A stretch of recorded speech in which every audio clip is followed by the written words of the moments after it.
Amen, amen. Spécial de voir son fils prier pour son père comme ça. Hein? C'est une bénédiction, je suis fier de lui. Je suis vraiment fier de la famille, de lui, puis de tout le monde. Amen. Êtes-vous en forme ce matin? C'est un privilège pour les professeurs d'aller enseigner aux enfants à l'éducation chrétienne, vous savez.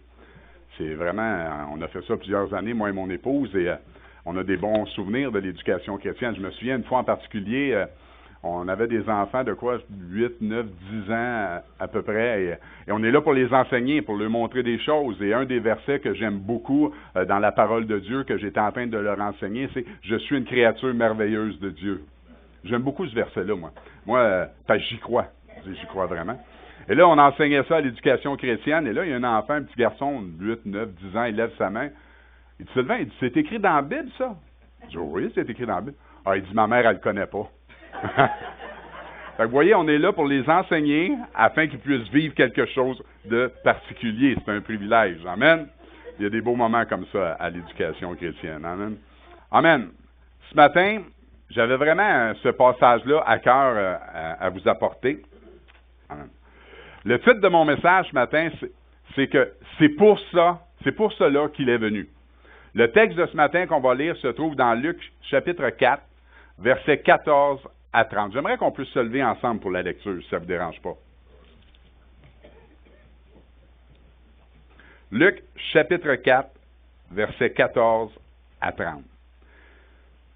Jésus, revêtu de la puissance de l'Esprit, retourna en Galilée, et sa renommée se répandit dans tout le pays d'alentour. Il enseignait dans les synagogues, et il était glorifié par tous. À partir de ce moment-là, tout va bien.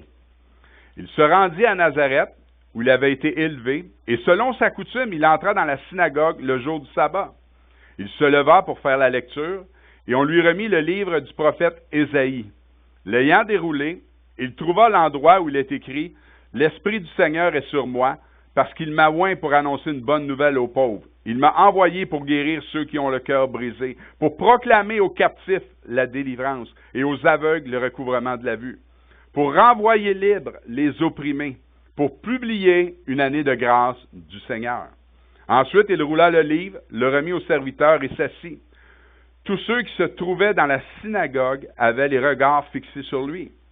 Alors il commença à leur dire, « Aujourd'hui, cette parole de l'Écriture que vous venez d'entendre est accomplie. » Et tous lui rendaient témoignage. Il était étonné des paroles de grâce qui sortaient de sa bouche. Il disait, « N'est-ce pas le fils de Joseph? » Jésus leur dit, « Sans doute vous m'appliquerez ce proverbe, « Médecin, guéris-toi toi-même. » Et vous me direz, « Fais ici, dans ta patrie, tout ce que nous avons appris que tu as fait à Capernaüm. » Mais ajouta-t-il, « Je vous le dis en vérité, aucun prophète n'est bien reçu dans sa patrie. Je vous le dis en vérité, il y avait plusieurs veuves en Israël du temps d'Élie. Lorsque le ciel fut fermé durant 3 ans et 6 mois, et qu'il y a eu une grande famine sur toute la terre. Et cependant, Élie ne fut envoyé vers aucune d'elles, si ce n'est vers une femme veuve à Sarepta, dans le pays de Sidon. Il y avait aussi plusieurs lépreux en Israël du temps d'Élisée, le prophète, et cependant, aucun d'eux ne fut purifié, si ce n'est Naaman, le Syrien. Ils furent tous remplis de colère dans la synagogue lorsqu'ils entendirent ces choses. Et s'étant levés, ils le chassèrent de la ville et le menèrent jusqu'au sommet de la montagne sur la place sur laquelle leur ville était bâtie, afin de le précipiter en bas. Mais Jésus, passant au milieu d'eux, s'en alla. Amen. Vous pouvez vous asseoir. En préparant ce message, je me posais certaines questions. Qu'est-ce que l'on doit prêcher en 2026? Je crois que c'est une question importante à se poser. Qu'est-ce qu'on doit prêcher en 2026? Un peu comme le sondage qui demande le passeur par email au cégep. Ils veulent savoir, en 2026, ils veulent avoir vos réponses. Comment on doit agir? Je crois que c'est une question importante. Et là, je me demandais, qu'est-ce que Jésus prêchait, lui? C'est quoi que Jésus prêchait? Pourquoi Jésus attirait les foules? Parce que Jésus attirait beaucoup les foules. Certains diront, on n'est pas là pour attirer les foules. Je veux vous dire que c'est faux. C'est complètement faux. On est là pour attirer le monde à Jésus. On est là pour attirer les foules à Jésus. Notre message, notre façon de vivre, notre façon de parler devrait attirer les foules à Jésus. Parce que nous sommes la lumière du monde, le sel de la terre. On devrait attirer le monde à Jésus. Et plus je pensais à cela, plus le texte de Luc 4,18 venait sur mon cœur. Il n'y a jamais eu de prédicateur plus attirant que Jésus. Vous êtes-vous déjà demandé pourquoi Jésus attirait les foules? Les gens n'avaient jamais entendu parler comme Jésus. Ils étaient fascinés par ce qu'il apportait. Et je crois que cette question-là, on doit se la poser aujourd'hui. Mais qu'est-ce qu'il apportait? Je vais vous lire un texte dans la version Darby que j'aime beaucoup. J'aime beaucoup la version Darby, des fois sur certains textes. Je trouve qu'elle est plus près de la réalité. En Jean 12, 49, ça dit « Le Père qui m'a envoyé m'a commandé lui-même ce que je dois dire et la façon dont je dois parler. » Il apportait le message du Père. Alors, pourquoi Jésus attirait les foules? Je crois que Jésus répondait aux besoins des gens. Je crois que Jésus attirait les foules parce que son message répondait aux besoins des gens. Jésus est venu pour rencontrer les besoins. C'est pour cela qu'il est venu. Vous savez quel était le premier sermon de Jésus? C'est le texte de ce matin qu'on vient de lire. Il a fait une lecture du livre d'Ésaïe pour annoncer sa mission. Jésus, dans ce texte, il insiste à dire qu'il est venu pour combler les besoins. C'est pour cette raison que les gens étaient attirés par lui. Je veux vous dire que Luc 4,18 est bien plus qu'un verset biblique. C'est une déclaration. C'est une promesse accomplie. Comprenez ceci ce matin. Jésus n'est pas simplement venu pour enseigner, pour être un bon exemple. Non, sa mission est bien plus profonde que cela. Il est venu pour guérir, il est venu pour libérer, pour guérir et restaurer. Pourquoi il attirait tellement les foules? Il est venu avec un message d'espoir. C'est avec un message d'espoir que Jésus est venu. Que nous nous sentions pauvres, que nous nous sentions captifs de nos habitudes, aveugles face à notre avenir, opprimés par les circonstances. Le message de Jésus est un message d'espoir, quelle que soit notre situation. Ce verset s'adresse à nous aujourd'hui. Il promet que quelle que soit notre situation, quel que soit ce que nous vivons, il y a de l'espoir. Ce texte est incroyable quand on y pense. On a lu au début, au verset 15, juste avant, ça dit que Jésus était glorifié. Le mot glorifié, c'est le mot doxazo, qui signifie que Jésus était loué, il était vanté, il était magnifié, on lui rendait les honneurs, il était glorieux. Et juste après, au verset 28, ça dit, ils furent tous remplis de colère dans la synagogue, et le chasseur de la ville l'amena au sommet d'une montagne afin de le précipiter en bas. Que s'est-il passé entre l'introduction, le moment où il est glorifié, et la conclusion, le moment où ils veulent le faire disparaître? Il faut comprendre le contexte, je crois. Le texte dit que Jésus entra dans la synagogue le jour du sabbat. Ce point est important car je trouve que ça explique plus encore le cœur de Jésus qui a osé dire ce qu'il a dit le jour du sabbat dans la synagogue. Parce qu'habituellement, je regardais les commentaires, habituellement, le jour du sabbat, il y avait une façon de faire. Il y avait une procédure le jour du sabbat. Le peuple juif se souvient de l'alliance établie par Dieu. L'ouverture se faisait habituellement par la lecture du Décalogue, avec Deutéronome 5. On ouvrait en disant, écoute Israël, les lois, les ordonnances, et on arrivait avec les lois. Jésus ne dit rien de cette lecture. Jésus n'est pas comme les autres. À la suite de la lecture de la loi, il suivait un temps de prière. Ça ne nous dit pas que le texte que Jésus faisait cela. Puis la lecture des prophètes. Ensuite, suivi d'une prédication. C'était la coutume le jour du sabbat. Mais Jésus vient renverser cette coutume à des gens qui sont extrêmement religieux. extrêmement religieux. Ça montre jusqu'à quel point le cœur de Jésus. Le cœur de Jésus. Il prit le rouleau, il fit la lecture d'un des plus beaux textes des Écritures. Pourquoi? Parce que c'est ça sa mission. C'est pour ça qu'il est venu. Et ce n'est pas ce que les religieux voulaient entendre. Ils ne voulaient pas entendre ça, eux. Et c'est dans ce contexte-là que Jésus cite le passage d'Ésaïe 61. Il a déclaré la raison de sa venue. Il est venu pour annoncer, pour guérir, pour proclamer, pour renvoyer libre, pour publier une année de grâce. Ce n'est pas ce que les religieux voulaient entendre. Eux voulaient la loi. Ils voulaient entendre la loi, ils étaient habitués à la loi. Mais Jésus leur annonce pourquoi il est venu. La première chose, pour annoncer une bonne nouvelle. Dans l'Ancien Testament, ce mot est utilisé pour toutes sortes de choses. Les nouvelles de la bonté de Dieu, les bénédictions messianiques, et tout ce qui a rapport avec Jésus. Et dans le Nouveau Testament, lorsqu'on parle de la bonne nouvelle, ça parle de la venue du royaume de Dieu, du salut obtenu à travers Jésus-Christ. Cette bonne nouvelle, tout le monde en a besoin. J'en ai besoin, vous en avez besoin, ceux du dehors en ont besoin, tous ceux qui vont écouter en ont besoin. Alors pourquoi Jésus dit pour annoncer une bonne nouvelle aux pauvres? Qu'est-ce qu'il veut dire? Que le salut en Jésus est seulement pour les pauvres? Non, c'est pas ce que ça veut dire. Le mot pauvre est le mot ptokos, qui signifie quelqu'un qui est privé de richesse, de position, d'honneur. Quelqu'un qui est réduit à la mendicité, quelqu'un qui se courbe, puis qui est réduit à mendier, sans secours, quelqu'un qui manque de toutes choses. Le mot pauvre, ici, ptokos, est le même mot que dans le célèbre sermon sur la montagne.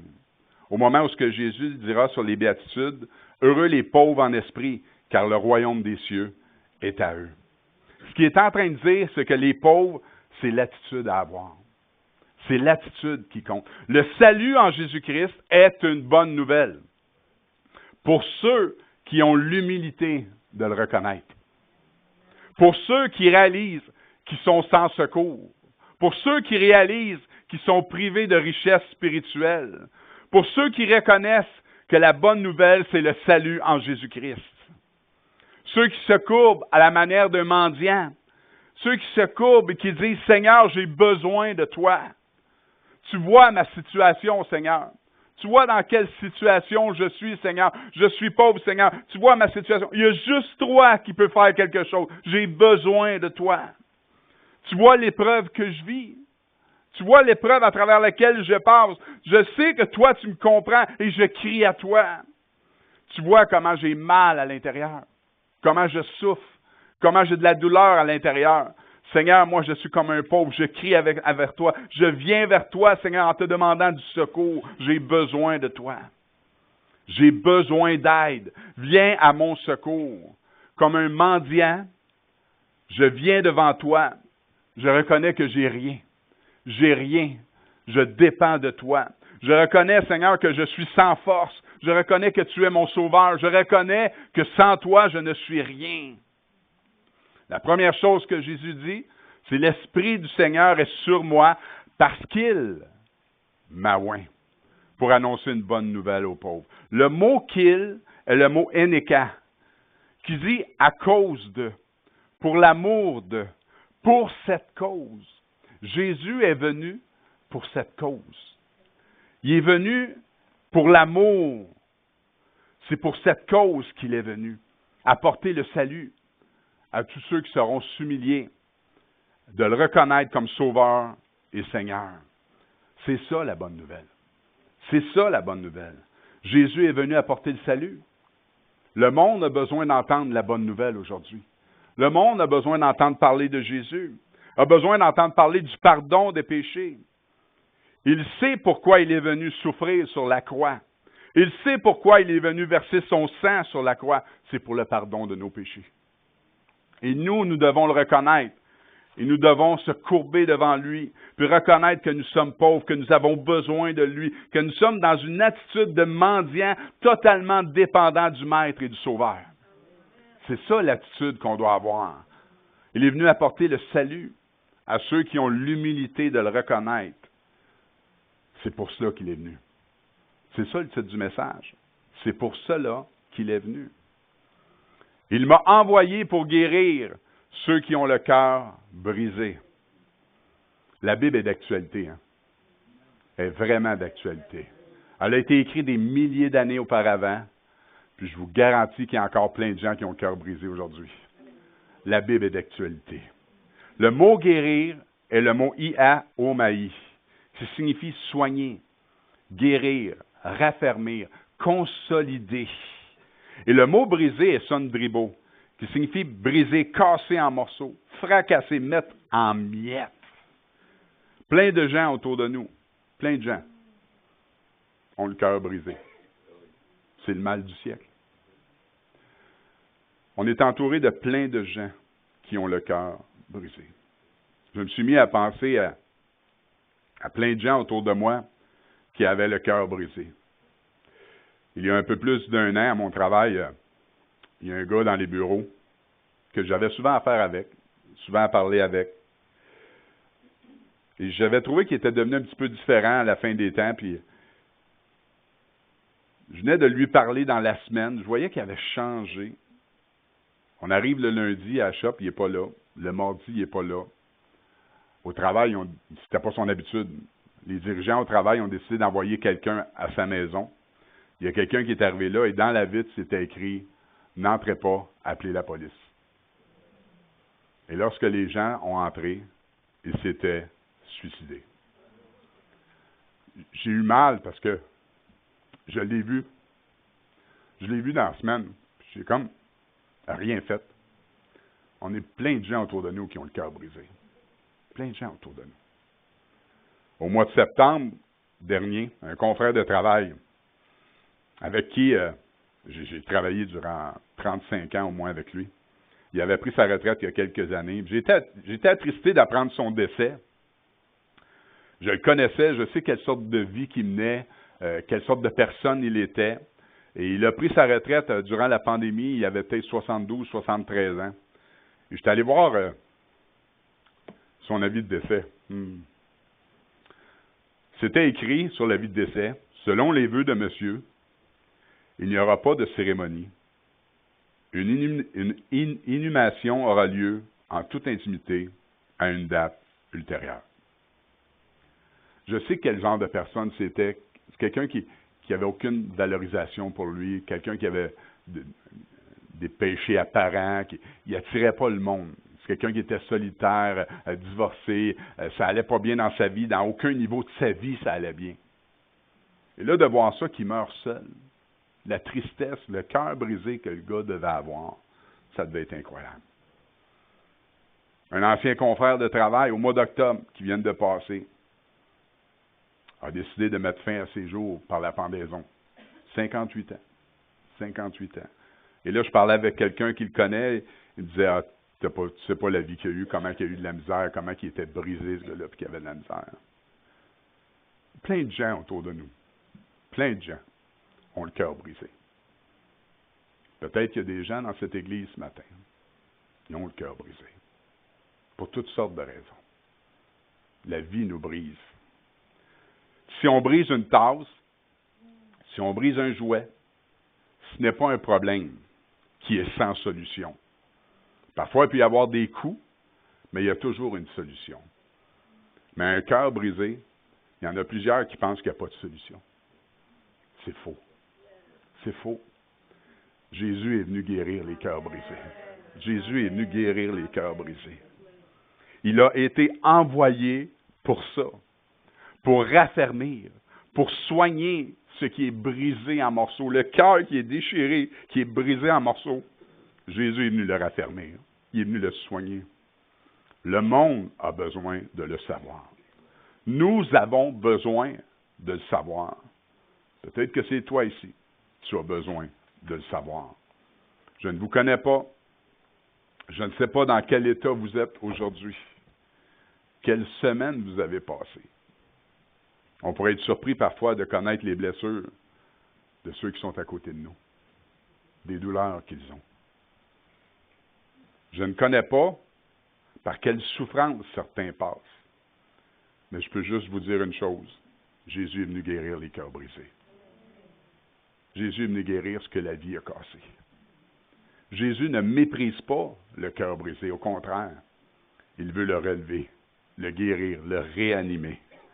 Il est venu guérir ceux qui ont le cœur brisé. C'est pour cela qu'il est venu. C'est pour cela. Vous connaissez l'histoire du Titanic? Qui n'a jamais vu un film ou lu quelque chose sur le Titanic? Quand on regarde le film et qu'on lit l'histoire du Titanic, le plus grand drame n'est pas qu'il a frappé un iceberg. C'est pas ça. C'est d'avoir refusé de reconnaître la gravité du problème à temps. C'est ça le plus grand drame. On regarde le film, lorsqu'on regarde le film, la collision arrive. Le choc se produit avec le iceberg. Et la première réaction, c'est que les gens encouragent le monde à continuer à faire comme si de rien n'était. Continuez à jouer de la musique. Continuez à danser. Continuez à vous amuser. On va régler le problème. Tout cela parce qu'on avait déclaré qu'il était insubmersible. Rien ne pouvait le couler. Dans nos vies, le plus grand danger, ce n'est pas les blessures. Je vous le dis avec plein de compassion, ce n'est pas les blessures parce que nous avons et allons tous avoir des blessures. J'en ai eu. Vous en avez peut-être présentement, mais si vous n'en avez pas, vous allez en avoir. La vie est faite comme ça. Et pour tout le monde. Le plus grand danger, c'est le refus de reconnaître à temps qu'on est blessé. C'est de faire semblant que tout va bien. Faire semblant que tout est correct. On demande souvent aux gens le dimanche matin, « Ça va bien? » « Va bien. Ça va bien. » Mais en réalité, qu'est-ce qui se passe en arrière? Qu'est-ce qui se passe? Les confrères de travail, ça va bien? On lui parlait, je lui demandais aux confrères de travail, « Ça va bien? » « Oui. » Regardez ce qui arrive. J'ai lu une phrase qui disait, « Tant que tu nies que ton cœur est brisé, tu restes en train de couler lentement. » Dieu ne guérit pas les cœurs maquillés. Il guérit les cœurs brisés. Tant que l'on dit « je vais bien », Dieu ne peut pas agir. Dieu ne peut pas rien faire. Mais le jour où on dit « Seigneur, Seigneur, j'ai mal. Tu vois ce que je vis, Seigneur. Tu vois ma femme, tu vois mon mari qui est atteint d'un cancer, tu vois la maladie qui nous frappe, Seigneur, j'ai mal. Viens à mon secours, mon cœur est brisé. Tu vois mon fils, tu vois ma fille qui t'a abandonné, qui n'est plus avec toi, qui vit dans la débauche, qui vit dans le péché. Tu vois, Seigneur, mon cœur est brisé. Tu vois mon couple qui est en ruine, Seigneur, qui est complètement brisé. Tu vois mon couple, Seigneur, j'ai besoin de toi, mon cœur est brisé. Tu vois ma situation financière, Seigneur, tu la vois, je te la déclare, Seigneur, j'ai besoin de toi. Tu vois le péché qui me détruit, Seigneur, je te le confesse, ce péché-là détruit ma vie, Seigneur. Je crie à toi. Tu vois, Seigneur, comment j'ai mal. C'est ce jour-là que la guérison peut commencer et pas avant. Avant de guérir les cœurs brisés, il faut admettre que quelque chose est brisé. Il ne répare pas les masques, il guérit les cœurs brisés. C'est là que Jésus commence son œuvre. Guérir ceux qui ont le cœur brisé. Il ne veut pas juste changer l'apparence, changer l'extérieur, mais il commence par restaurer l'intérieur, le cœur de chacun des individus.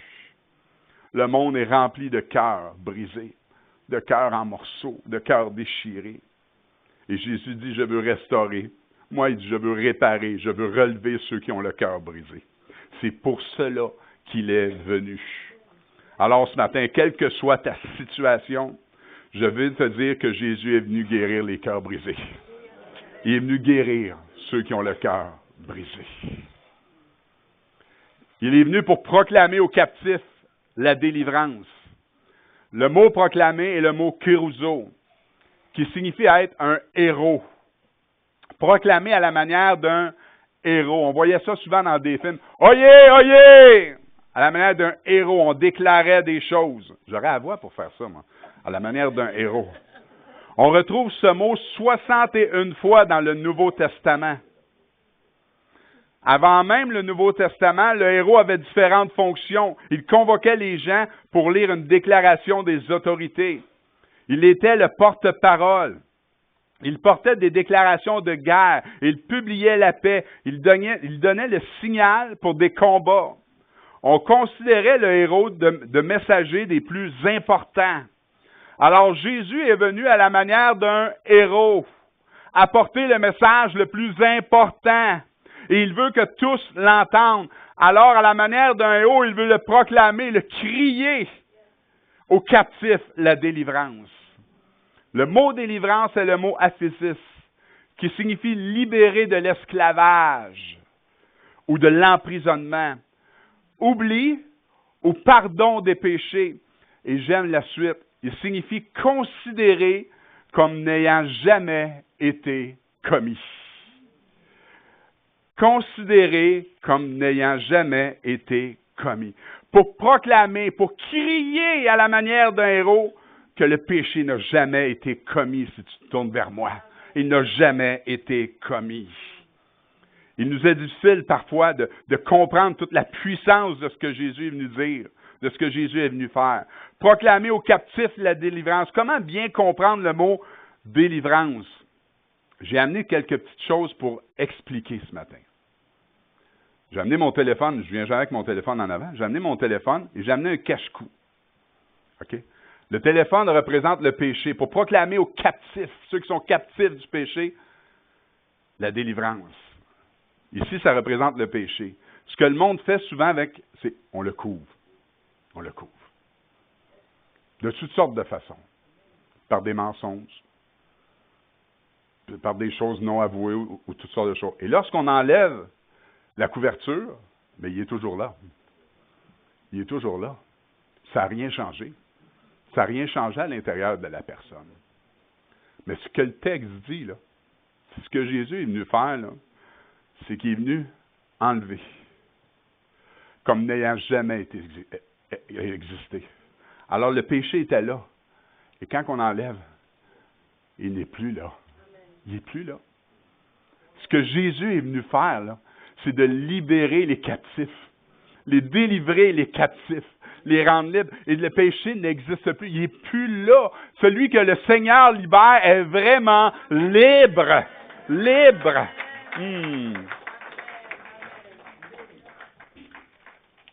Pour proclamer aux captifs la délivrance. Jésus désire apporter la délivrance. Alors il le proclame à la manière d'un héros. C'est tellement important pour lui que les gens soient libres, que les gens soient délivrés. Il veut le crier, le déclarer à haute voix, afin que tous l'entendent. Jésus désire délivrer les captifs. Les gens sont captifs de plein de choses aujourd'hui. Le message de Jésus est d'actualité. C'est un message pour aujourd'hui. Le message de Jésus est un message d'espoir. Avant d'accepter Jésus, plein de gens me disaient « Lâche ça, la drogue. Lâche ça, c'est pas bon. » Je savais que c'était mal. Je savais que c'était pas bon. Mais je n'étais pas capable d'arrêter. J'étais captif. J'étais captif de cette drogue. Lorsque j'ai accepté Jésus, je restais chez mes parents. Et le jeudi, mes parents partaient. Et je venais d'avoir ma paye. Et je me souviens, je disais à ma mère, « Il va falloir que quelqu'un m'attache ce soir. Il va falloir que quelqu'un m'attache. » Le combat commence. Le combat commence. Et lorsque mes parents partaient, je plaçais une cassette de louange dans la radio. Et je louais. Je louais. Je tournais mon cœur et mes pensées vers celui qui a dit, qui a crié qu'il est venu proclamer aux captifs la délivrance. Lorsque mes parents revenaient, j'étais encore à la maison. La victoire. Il n'est pas juste venu couvrir mon péché, afin que le monde ne le voie pas. Mais il est venu l'enlever, pardonner, il est venu l'enlever, afin qu'il ne soit plus dans ma vie et qu'il ne me fasse plus de mal. Qu'il ne me fasse plus de mal. Il l'a enlevé comme n'ayant jamais été commis. Il est venu proclamer aux captifs la délivrance. Dans Luc 4, 18, Jésus fait la lecture du livre d'Ésaïe au chapitre 61. Et je veux qu'on comprenne une chose ce matin. À quel point Jésus savait parler avec sagesse. C'est incroyable. Le livre d'Ésaïe contient 66 chapitres, 1292 versets. C'est un des livres prophétiques les plus longs de l'Ancien Testament. Mais Jésus, lorsqu'on lui remit le rouleau, c'est pas divisé en versets comme nous, là. C'est pas facile à trouver comme ça, là. Mais Jésus, lorsqu'on lui a remis le rouleau, il ouvre le livre à la bonne place, au bon moment. Et le plus beau, il le ferme au bon moment. Il le ferme au bon moment.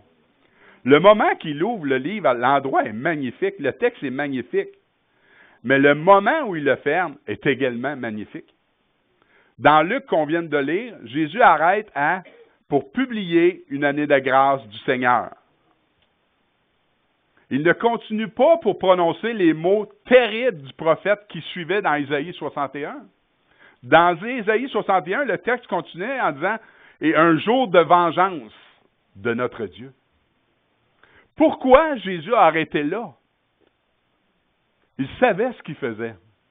Il savait ce qu'il faisait. C'est parce que l'année de grâce était arrivée. Le temps de la délivrance est arrivé.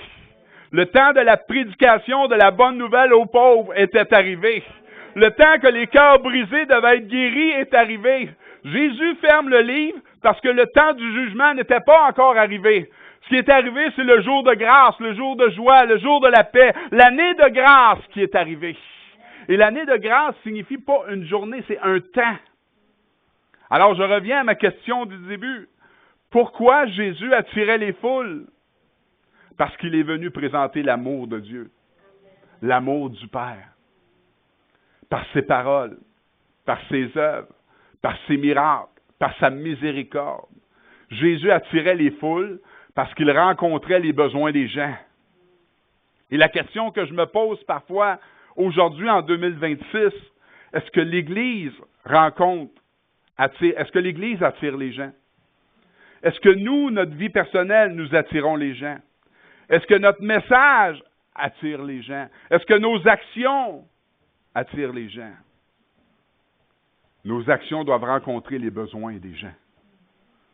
Je veux vous dire que le drogué a des besoins. Il n'a pas besoin de se faire dire « t'es rien qu'un drogué, un bon rien ». C'est pas ça qu'il a besoin. Il a besoin de se faire dire « je connais quelqu'un qui délivre les captifs ». Qui délivre les captifs. Le couple brisé a des besoins. Il a besoin de se faire dire que Jésus restaure, que Jésus guérit les cœurs brisés. Ceux qui pensent au suicide ont des besoins. L'homosexuel a des besoins. Les pauvres ont des besoins. Il est venu pour publier une année de grâce. Il est venu pour rencontrer les besoins des gens. Jésus attirait les foules, car il rencontrait les besoins. Lorsqu'il remit le rouleau et s'assoit, il dira, « Aujourd'hui, cette parole de l'Écriture que vous venez d'entendre est accomplie. » Jésus était un enseignant hors pair. Ses paroles étaient des paroles de grâce. Aucun de ses auditeurs ne restait indifférent à son message. Jésus n'apportait pas le jugement, parce qu'il est venu d'abord apporter la grâce. Il a porté nos péchés à la croix. Son sacrifice nous libère. Croyons-nous les mots de Jésus? Les mots qu'il a lui-même prononcés? Jésus veut et peut sauver. Veut et peut guérir les cœurs brisés. Il veut et peut briser les chaînes. Il le fait lorsque nous croyons. Que s'est-il passé entre le verset 21 et le verset 28? Que s'est-il passé entre les deux? Entre les deux, il y a le verset 22. Et le texte dit, « Et tous lui rendaient témoignage. Ils étaient étonnés des paroles de grâce qui sortaient de sa bouche. » Pourquoi? Parce qu'il disait, « N'est-ce pas le fils de Joseph? » N'est-ce pas juste le fils de Joseph? Pour qui se prend, lui, de venir nous dire ça ici? On le connaît, nous autres. Ils se vantaient de le connaître, de connaître sa famille, de l'avoir vu grandir. Leur erreur a été de reconnaître seulement l'humanité de Jésus. Ne commettons pas la même erreur. Ce matin, de quel Jésus as-tu entendu parler? Enfant, on entendait parler du petit Jésus dans la crèche. Moi, ce matin, je te parle de celui qui déclare, qui est venu annoncer une bonne nouvelle aux pauvres. Celui qui est venu guérir ceux qui ont le cœur brisé, pour proclamer aux captifs la délivrance, aux aveugles le recouvrement de la vue, afin qu'ils ne voient plus l'avenir de la même façon, pour renvoyer libres les opprimés et pour publier une année de grâce du Seigneur. Luc utilise 18 fois le mot « aujourd'hui » dans son évangile. La première fois se trouve au chapitre 2. Il dira « Aujourd'hui, dans la ville de David, il vous est né un sauveur ». Et la dernière fois se trouve au chapitre 23, lorsqu'il parlera au larron « Aujourd'hui, tu seras avec moi dans le paradis ». Et dans notre texte, Jésus dit « Aujourd'hui, cette parole que vous venez d'entendre est accomplie. » Pas « va s'accomplir ». Non, non, non, non.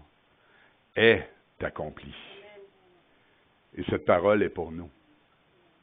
Cette parole est pour moi, est pour vous, pour ceux du dehors. Jésus désire rencontrer les besoins. C'est pour cela qu'il est venu. Je veux juste vous partager un témoignage que j'ai entendu dernièrement.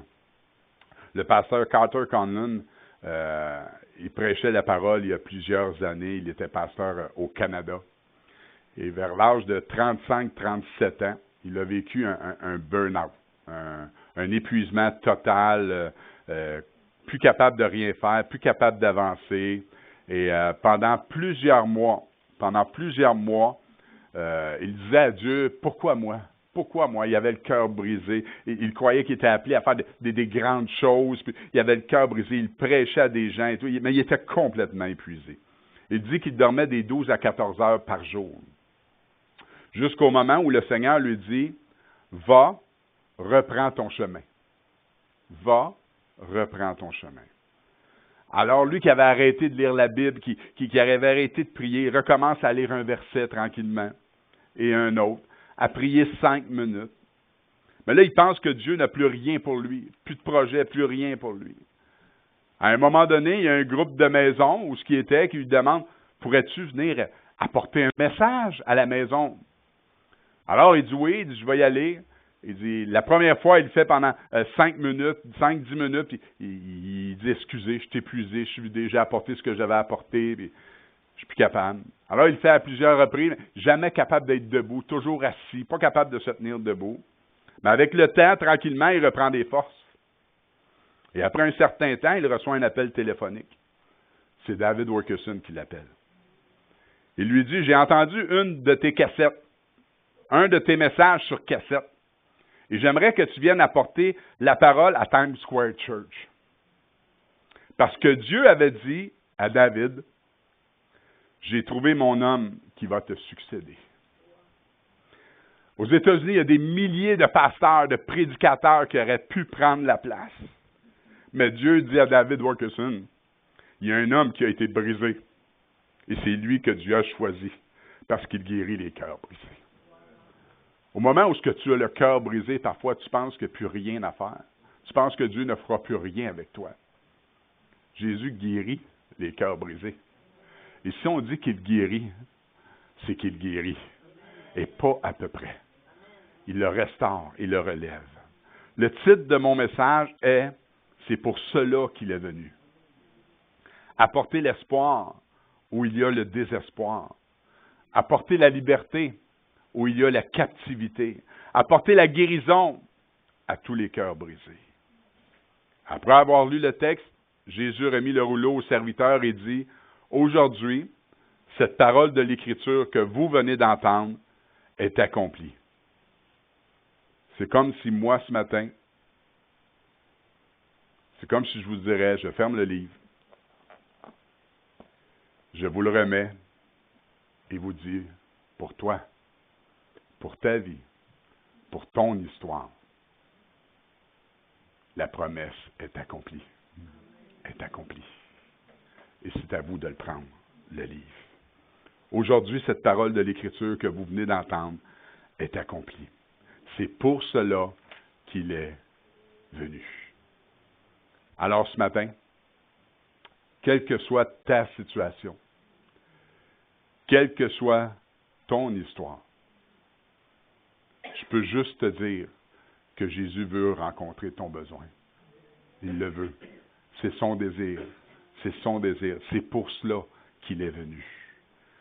Cette bonne nouvelle est pour ceux qui ont l'humilité de le reconnaître, de crier à lui, de crier qu'ils ont besoin de lui.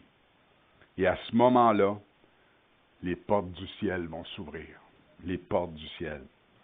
Et Jésus va apporter la guérison, la délivrance, car c'est pour cela qu'il est venu. C'est pour cela. Ce matin, je ne vous connais pas. Et même parfois, on pense connaître des gens. C'est bien mal connaître des gens parfois. Vous êtes ici ce matin. Vous êtes des croyants. Vous croyez en Dieu. Vous avez toute une vie, une histoire, un témoignage à raconter. À travers votre témoignage, durant votre vie, votre cœur a été brisé. À plusieurs reprises pour certains. Et tous de façon différente. Mais je crois qu'à chaque fois, Dieu vous a restauré. Dieu vous a touché. Puis une chose que je peux dire, il peut le faire encore. Non seulement il peut, mais il veut le faire encore. Il est venu pour cela, pour toucher et pour rencontrer les besoins des gens. Amen.